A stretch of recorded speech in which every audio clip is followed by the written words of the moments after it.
I was 19 years old and still living at home. My dog Cooper, a pit bull, always slept with me. He would never wake up at night, let alone bark or whine. This is one of the reasons I was so unnerved when I was awoken around 3 a.m. at night. When I was awake enough to know what was happening, I noticed that Cooper was standing over me. All the fur on his back was standing on end, and he was making a noise that I had never heard him make before. It sounded like a mix between a growl and a cry. I was worried about him.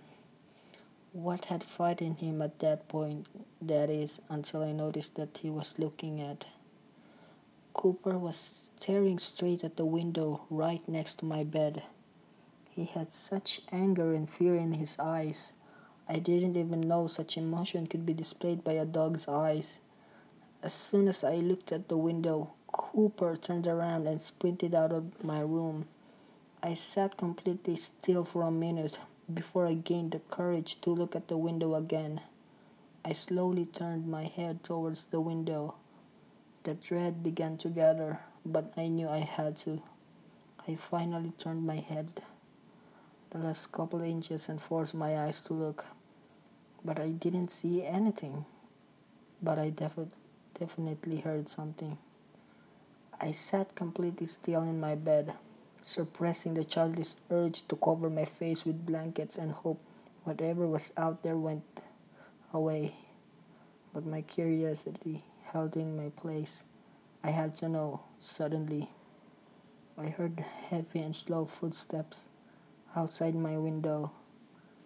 The rocks outside made them sound too loud and too close. The footsteps were too heavy to belong to any animal that might be innocently scurrying past my window. They were mostly definitely human. Completely still, I sat and waited. The footsteps stopped for a few seconds, and then they seemed to go back the way they came from. This just happened to be towards the back door of my house. A sound from outside my room in the hall drew my attention away from the window. It sounded like Cooper running down the hall. Before I could react, the back door opened and closed. Someone had let Cooper out. My legs seemed to know what to do before I did. I was in the hall and that back door in seconds. I just stood there with my hands hovering above the doorknob for what seemed like minutes. Paralyzing fear was preventing me from actually turning the knob.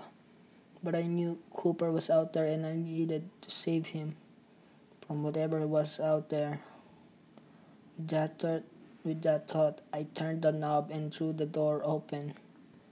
I didn't know what I was expecting, but complete and utter silence was not it. The countryside is usually much more lively at night with crickets and all. As for lighting, there wasn't any. I took one hesitant step out of the doorway.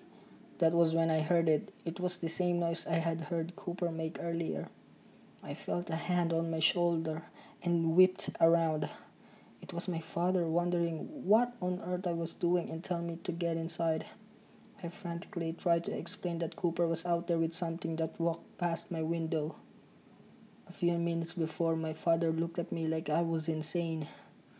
Apparently, Cooper was sleeping on his bed. He had been there